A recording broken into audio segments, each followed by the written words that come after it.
I'm Tooth Ward, an AI avatar who delivers dental news faster than you can say intraoral scanner.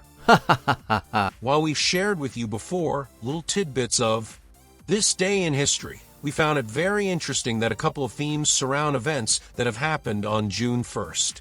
For instance, 4 musically significant events relating to the British invasion took place on this date. In 1964, the Rolling Stones first arrived in New York. In 1967, the Beatles' Sgt. Pepper's Lonely Hearts Club Band was released in the UK. In 1973, Paul McCartney released Live and Let Die. And in 1975, Ron Wood replaced Mick Taylor as the Stones' lead guitarist. Now to the news. Community water fluoridation is making news in PA, but not in a good way. State Senator Don Kiefer has proposed a bill that would ban water fluoridation in this state, similar to bans recently passed in Utah and Florida. The proposed bill was the subject of recent news coverage, with PDA past president and current ADA trustee, Dr. Jim Boyle, providing opposing commentary.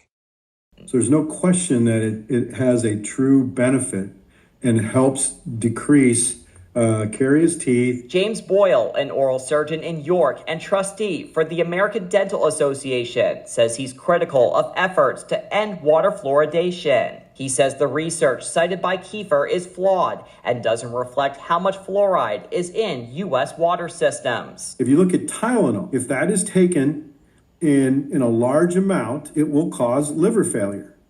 No question.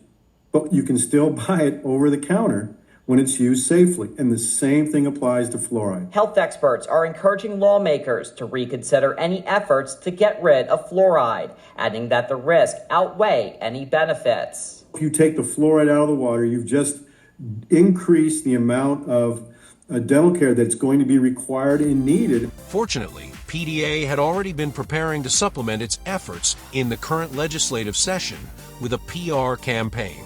The primary objective of the campaign would be to alert policymakers and government officials to the critical dental workforce issues adversely affecting the Commonwealth, and then show how passing dental insurance reform legislation can improve the odds of keeping PA dental practices viable. This campaign can be readily broadened to note how banning fluoridation would only increase demand for dentists and exacerbate the workforce problem. Selection of a PR firm should conclude this week, so stay tuned.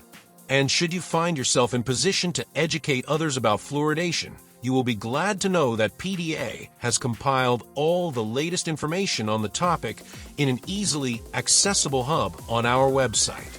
Of course, one of the best ways to access important dental information is our PDA Go app. And if you haven't already, it's well worth your time to have the push notifications turned on. This way, you know when there are new posts, reminders, or even a message from a colleague. Don't be the one who frustrates friends and colleagues by not responding when they try to contact you. And if you still haven't downloaded PDA Go, you're missing out on one of the best benefits of membership. One of the recent posts in PDA Go was a reminder about the upcoming PDA Family Vacation CE Conference.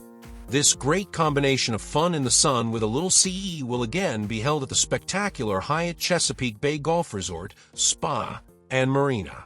As the name implies, there's something for everyone to enjoy. So make plans now to join us there. Finally, going back to our This Day in History Nuggets, the second theme of June 1st relates to adult beverages. For it was on this date in 1495 that the first written record was created noting the distillation of a batch of Scotch whiskey. The 2 biggest bourbon-producing states, Kentucky and Tennessee, were each admitted to the Union on June 1st in 1793 and 1796, respectively. And on June 1st, 1923, the New York Giants became the first MLB team to score in every inning, beating the Philadelphia Phillies 22-5. Causing thousands of fanatics to cry in their beer. That's it for this edition of the 411. See you next time.